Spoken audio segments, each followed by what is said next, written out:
There are times in life when you need to be able to live in the vision, where you are making a leap of faith into something unknowable. It's that thing of, I'm going to do this thing and I might not know how it's going to fall out, but I know it's better than what's here. Claudia Rankine is one of the most celebrated writers of our time. She's been a professor of poetry at Yale University and a recipient of fellowships from the MacArthur and Guggenheim Foundations, as well as the National Endowment for the Arts. She's also a fierce psychoanalyst of tennis players. I'm Helga Davis, and welcome to my show of conversations with extraordinary people. In my conversation with Claudia Rankine, we talk about who holds the power in our democracy and what it means to earn a mother's understanding of your work. She also reveals her superpower and the advice she would offer to everyone who looks to find fresh inspiration. I hope you enjoy. Very often when I come to talk to people, something happens. So I get on the train, we get to 116th Street. The train is still crowded. People are going places, even though I think it's a little bit later in the day. And these two people start fighting. And by fighting, I mean screaming at one another. And then I started thinking that there's a kind of energy right now that actually needs to be moved through the body.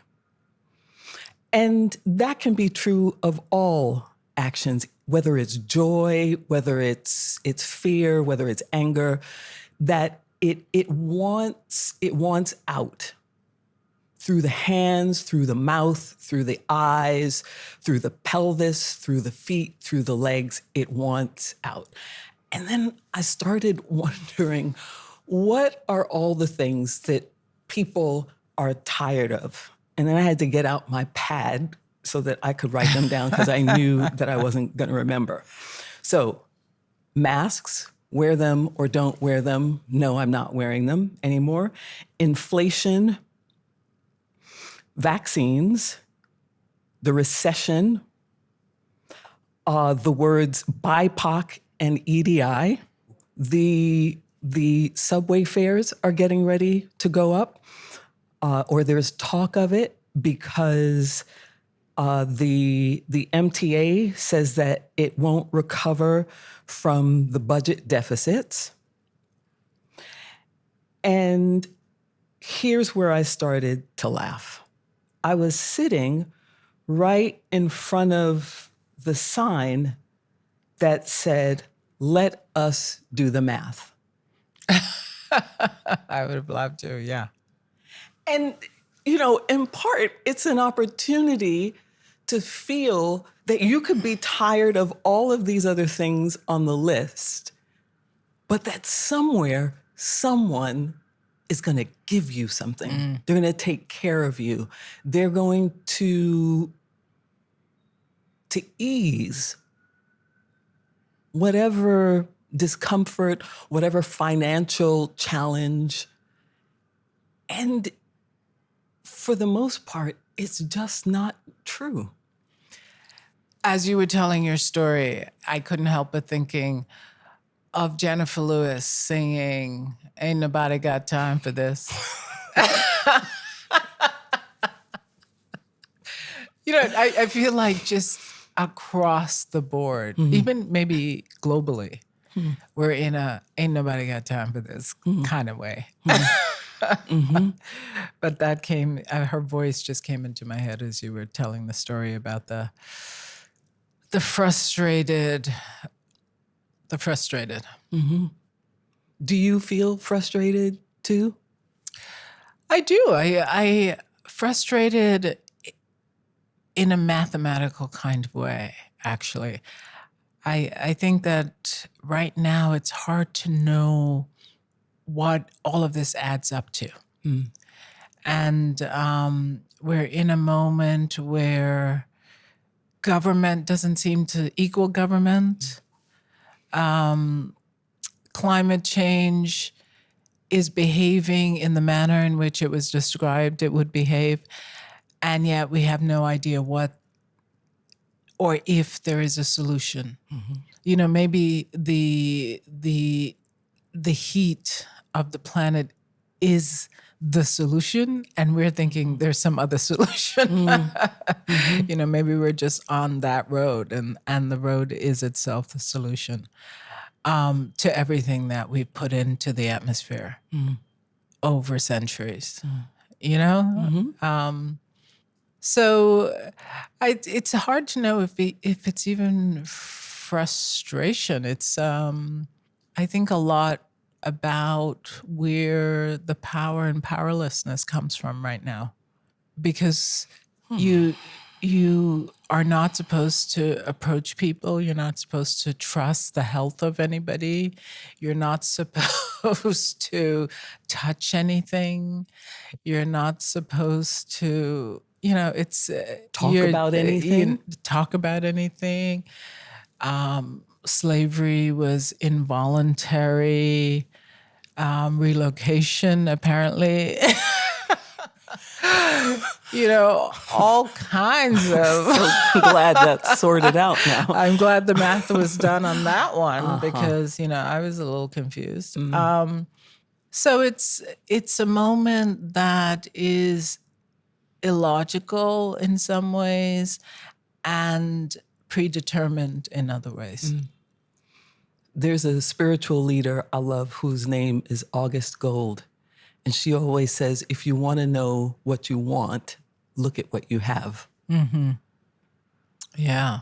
Or, yeah, if you want to know what you want, look at what you have. Or if you want to know what you did, look at what you have. I feel like we're a little bit there too. I mean, I get a little bit of satisfaction from what the committee investigating January 6th has turned up. Not that it's a surprise. We all know that it was premeditated, that the idea that the voting was fake or illegal or whatever was also fake, and the whole claim was made up. It's not that, but there's something about, at least there, I feel like they're doing the math. Even if no one is treated like we would be treated as two Black women, if we decided we wanted to do any of those things, even walk up the steps,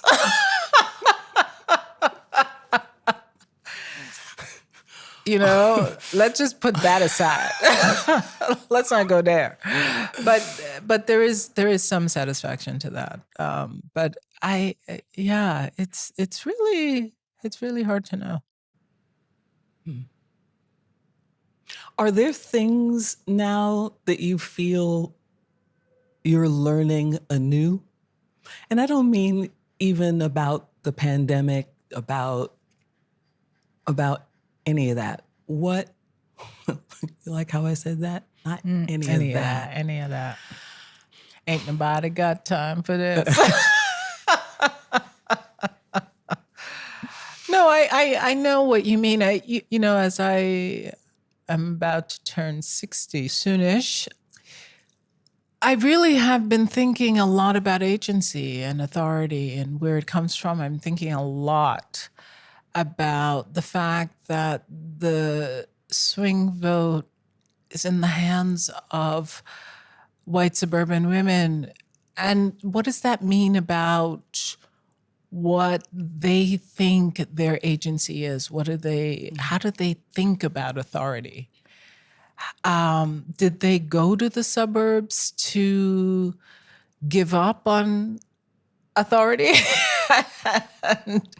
and agency? Did they sign that over when they signed up for suburban housewife? You know, is the role of mother and wife in their minds, erasure of their own voice, their own authority in the world. That, it seems like a silly question, but it's been on my mind partly because we are in their hands right now. What they do come midterms, come 2024, will determine what is possible for the rest of us. I mean, Black women we have been doing what to me feels ethical and right for the general population as well as for ourselves. But we are not enough. And these white women have allowed the patriarchy to take away even the rights to choice around their own bodies. So how can I look to them to save a democracy? You know, so I'm wondering about that. I really am curious to find out from them, not what they're going to do. That's not my business. They can vote for whoever they want to vote for. But I'm really interested in how they think about authority. Like, what does being a mom in Westchester or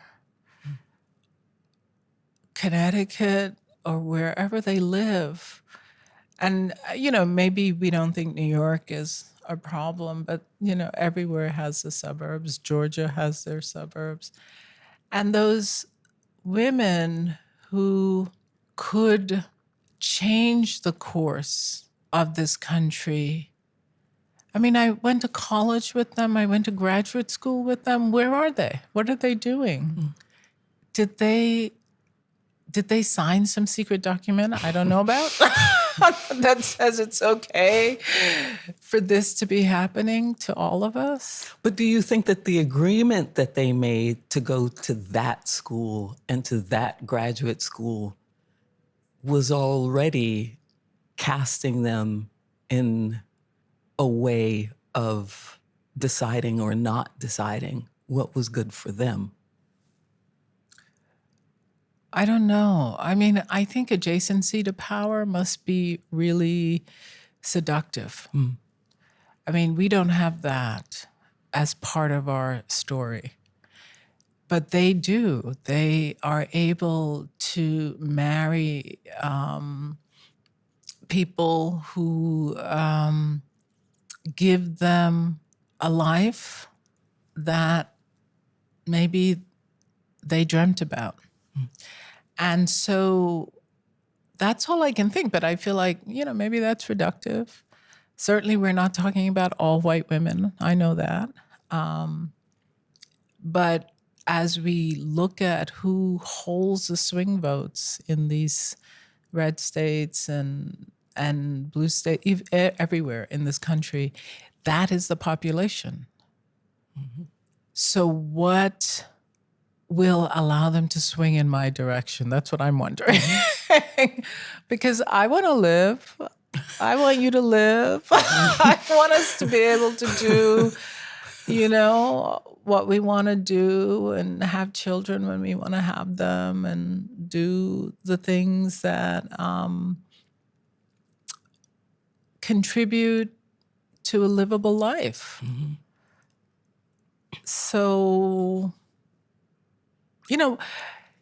these guys who are doing what they're doing, and not just the Supreme Court, everyone who's allowing what's happening to happen, when they sit down with their wives and their daughters, what are those conversations?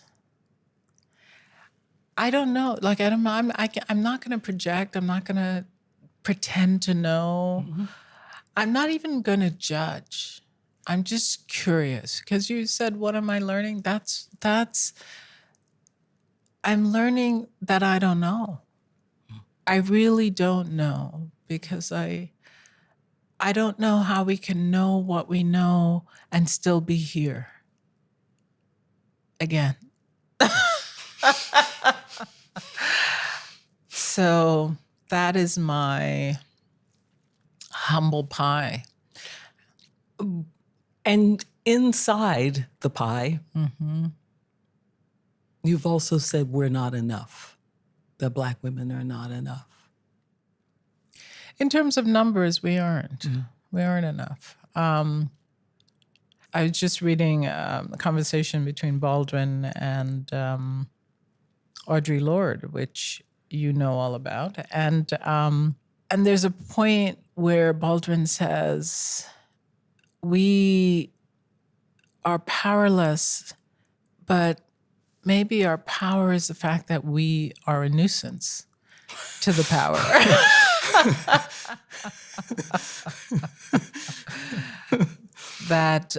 that role of being the constant irritant may be a kind of power.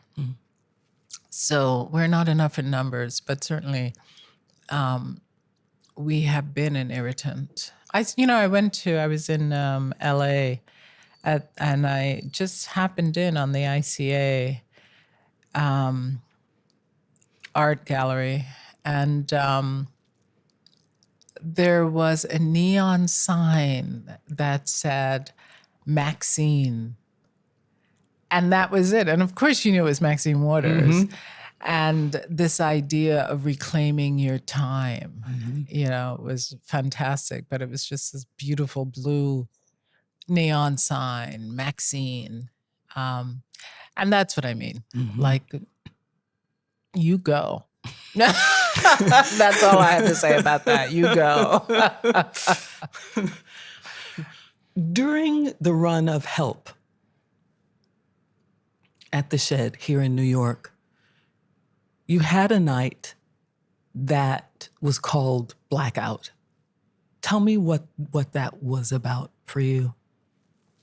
Well, many of my projects, especially the plays, but some of the books, people have complained that they feel it's for white people, which I never can understand. I'm like, I'm a Black woman. How could what I write be for white people? Like, how is that possible, that that's the only person I'm intending to reach as a Black woman? I've lived as a Black woman all my life. So in the last play, Help, which was a kind of extension of the piece I wrote for the New York Times, Alex Potts, the creative director, CEO of The Shed, approached me to adapt it into a play, thankfully, because I thought it was a damn good play. And as did I. And there was some thought among some people that it was a play meant for white people, partly because there was only one Black actress. And then 11 in this iteration, white actors, 2 women, I think 9 men, some configuration like this. And so when we had the Blackout Night, which is for a Black audience, the question was, will the audience feel like this play speaks to them? Whose question was that? A few people. Okay. Some people. I was just wondering if it was your question. It wasn't my question ever, because I am always thinking about Black people, because I'm always thinking about myself. So why people would think I wouldn't be thinking about myself and talking to myself, I don't know. So we had an audience. I think it was, it looked all Black to me, Black and brown, I would say. And it was deeply satisfying to everyone in the cast and in the production to see that people felt moved by what they were being asked to both observe and take in. And that it was a useful 90 minutes for them, not just an entertaining 90 minutes for them. You know? What does your mom think of your work?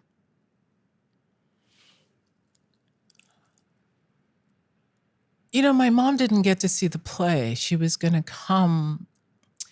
And then my sister's grandchildren came. And so that was, they came unexpectedly on the day that she was going to show up for the play. So I don't know. Not recently. She reads the books. She does? She does, and she finds them interesting. And she will say, you know, we're very proud of you. But I don't know if it's, no, I believe her. She's very proud of me. I believe her. What I was going to say is, you know, sometimes you don't know if it is, I am proud that the world thinks your work is good, or I am proud of you. You know, it's hard to know, to parse that. And maybe it doesn't matter, you know. I experience with my own mother, who's also a Caribbean woman around the same age as your mom, a little older. Her amazement that I work doing something that she doesn't understand or that she doesn't know about. She came, or I should say, I invited her to one thing that I did when Robert Wilson and Bernice Johnson Regan's The Temptation of St. Anthony was at BAM. I invited my mom, I invited my brother, and I told my brother that I was happy that they were coming, but I didn't want to be distracted by them. And he said, no, sis, I understand. You're working. This is your work. And already, for me, that was a step in a direction that we had not taken before, that it's work. There is a scene in which, because I worked it out, I get to the door, which I don't walk to, I slide to. So there's already that. I have to make sure I slide to the center of this entryway. And I know that I have 17 steps, and then I have to put my hand out to the right. I'm carrying some flowers, and then I have to turn when I get to the mark, and then put my hand out, as they would say, just so, and that there's a light there.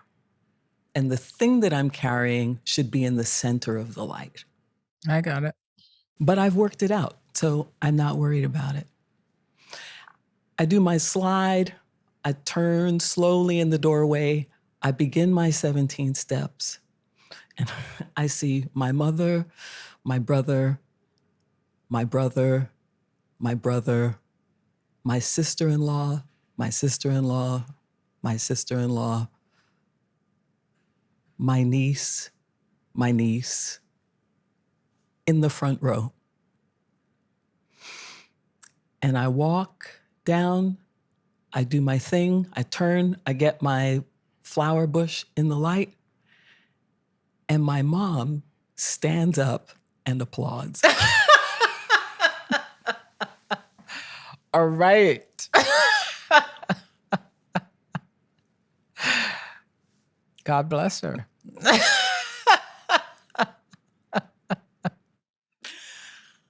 And so after the show, everyone asks me, was that your mom? And I say yes.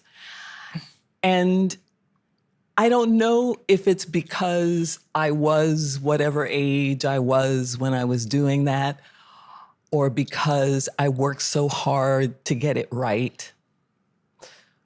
But I feel all of a sudden that my entire effort is for naught. And that the show, for me, has become about my mom. And I remember speaking with her after this. I didn't say anything,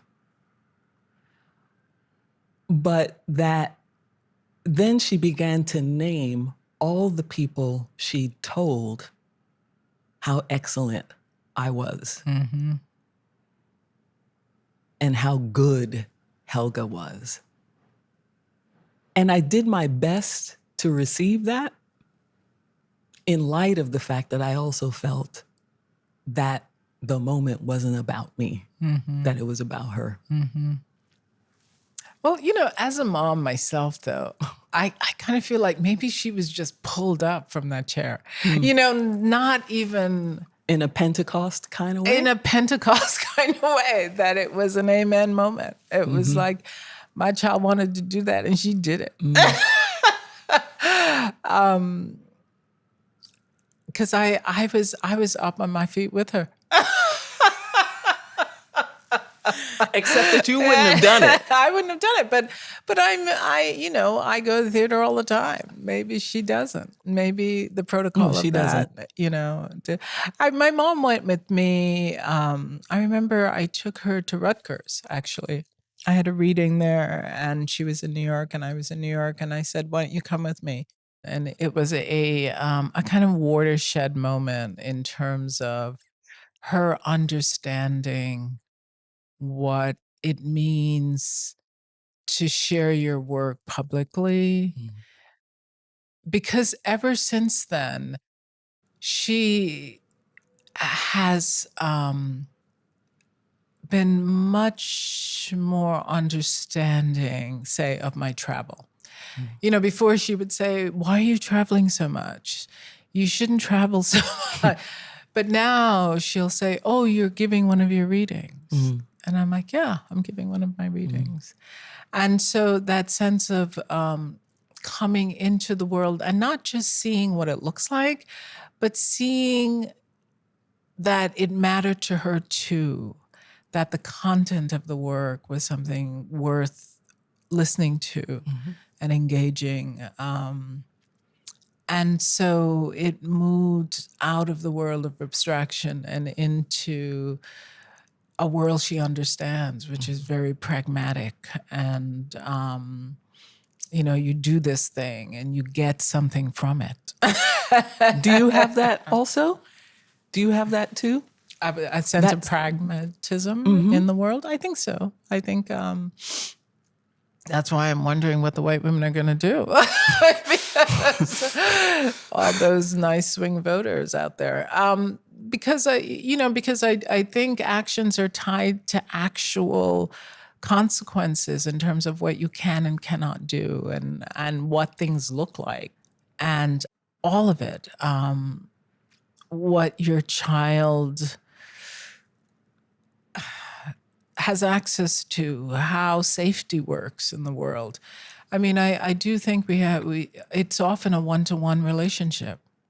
I do have a very pragmatic approach to life, which sometimes I think doesn't help me, because I think there are times in life when you need to be able to live in the vision of a possible, where you don't know what the one-to-one is, where you are making a leap of faith into something unknowable. And I think if I'm learning anything from the generations that are younger than me, that I see very actively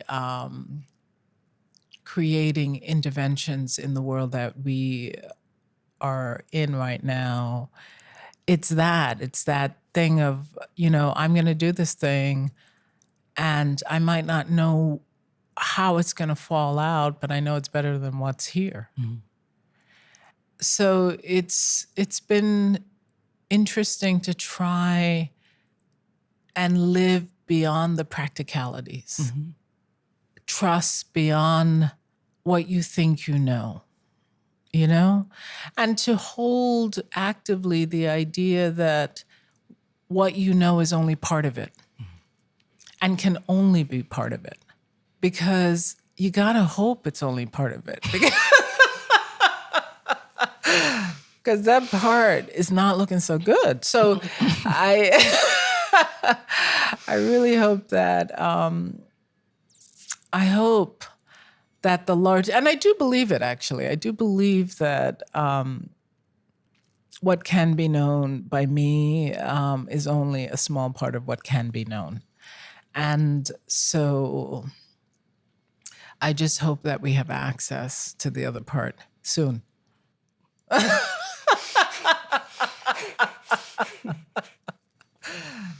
Very, very soon. Can you say something about the importance of words, what we name things, how we call things? Well, as someone who deals in words, I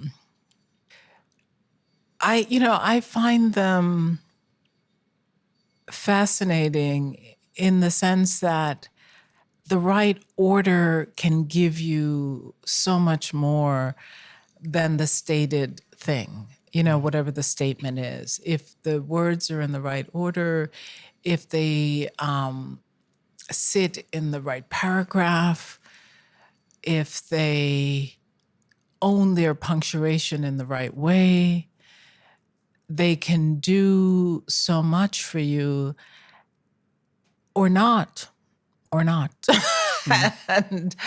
And they, language is one of those things. It can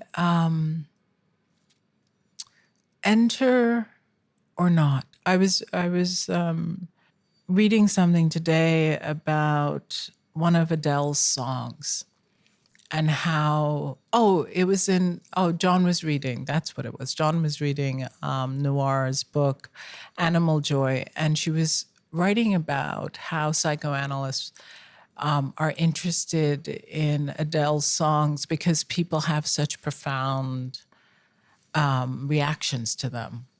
And whether it's the music or the actual words themselves. And I think Saturday Night Live did a skit about people playing Adele song when things got heated over Thanksgiving. You put on an Adele song and everybody calms down. And it was something about the song hits everybody in one way or the other.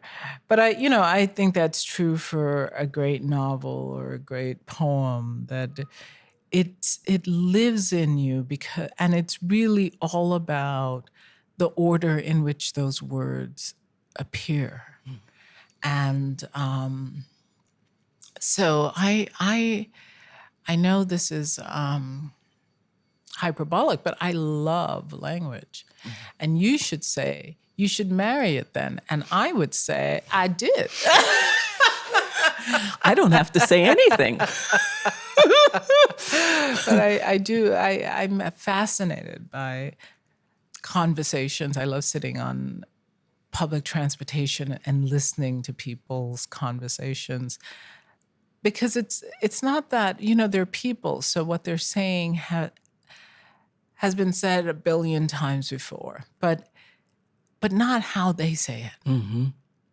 Not in the order that they put those words, and not with the intonations that they give those words. And so it's always delightful to me to just listen.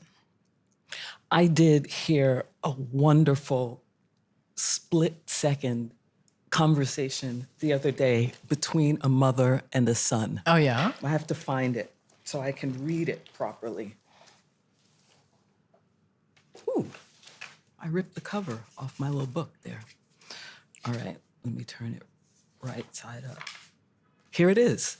A mother tells her son, "I'm sorry. I didn't mean to do it. It wasn't on purpose.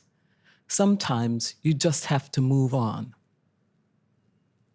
I think, this is where you learn. This is how. That's great. How old was the son? Do you remember? 7. Oh, so it actually could be heard.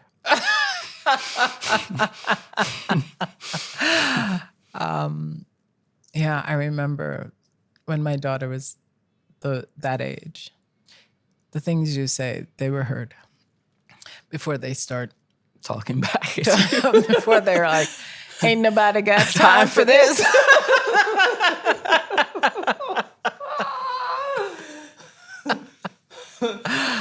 That's great. One of the things I know that you are going away to be in a different city, doing what you do. And I'm sad to miss watching the US Open with you. Oh, yeah. One of the things I love watching the US Open with you is listening to your psychoanalysis of the players. So someone serves and they double fault at, let's say, 40 love, and you might say, no, they don't really want it. Their head's not in the game. It's they don't really want it. One that always sticks with me, where it comes in. What's your relationship to tennis, and when did it begin? Well, I first of all, thank you for being generous, because I thought you were going to say my screaming, which is true. We could edit, and I could say it again. I know. Sometimes I'm just like, everybody leave because it's getting ugly in here. But I started watching tennis in a backdoor kind of way. I had just gotten, I think it was my second job teaching at Barnard in the Upper West Side, the women's college. And Harlem, you mean? Sorry. Harlem. All right, Harlem. And words, Claudia, words. And with that job came an apartment on Amsterdam Avenue.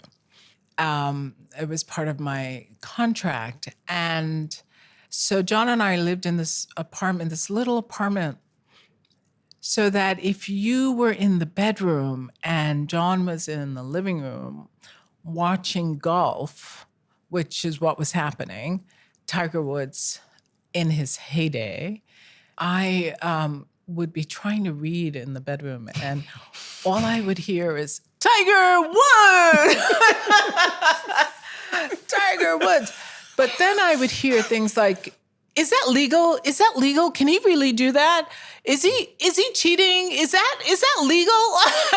And and as John was watching Tiger, and Tiger was doing these incredible things, playing, winning tournaments in the dark. It'd be dark and Tiger has just hit a ball in the hole. And then they'd be like, is it legal to hit in the dark? I don't think it's legal. I don't think you can win that way. And the racism of the announcers was off the charts.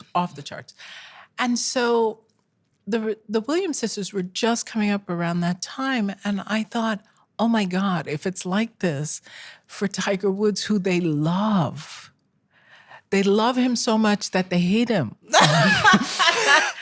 and they were just so racist, and they brought in a white announcer who was younger. And the white announcer would say things like, no, according to the rule book, he can do that. That's perfectly legal. And that's all he did. He didn't interrupt the other two guys, the older guys. He just would say things like, according to the rule book. And so then I started watching tennis, because I thought, if he's being treated like that, how are Black women being treated? And they were playing tennis. Ruthless. And it was ruthless. And especially for Serena. And I got hooked. I mean, and the more I followed Serena's career, the more hooked I became on tennis itself and interested in the other players. And so then, you would follow them and listen to the commentators. And after a while, you get to know them. So when they come, when they find themselves in the quarterfinals or the semifinals of a Grand Slam, you sort of understand what they will do and who they are as players and as people. And you want them not to do those things or to do those things differently or to do what they know how to do in those moments. And, some of them are brilliant but frustrating, like Monfils or others who are clearly brilliant players but never have managed to win a Grand Slam. So you carry the knowledge, and after, it's been, oh my God, 30 years of watching. So you get to know. How does it relate to you, though? What does it say about you? What does it say about me? It says I am passionate about, I'm a passionate fan of whatever it is I'm engaged in. And I think that's true. I think give me anything and give me 10 minutes. And I am full on with you. I think that's one of my superpowers, actually. I do too. What's a thing that you do every day that every person could do to find something new in themselves, to ask a different question, to go on, to be inspired? Well, I think, this is going to sound uber ordinary, but I do think, I hope, I try to listen.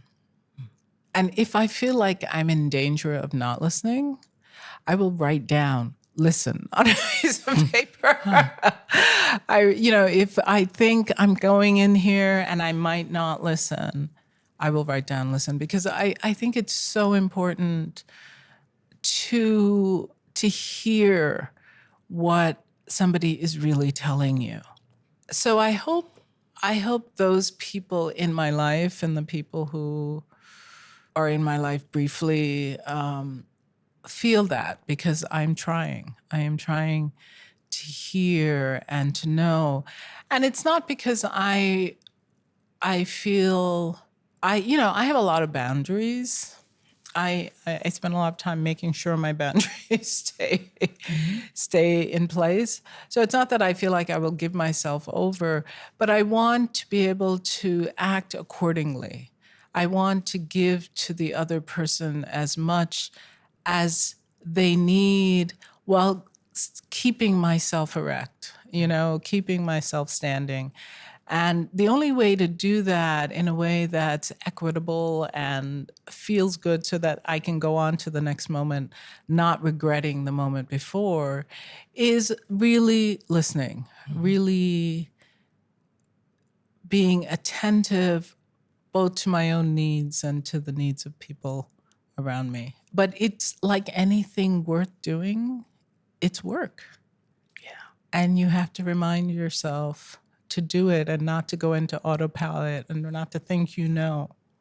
You don't know. Mm-hmm. We're all such complex, individual masterpieces. We really are.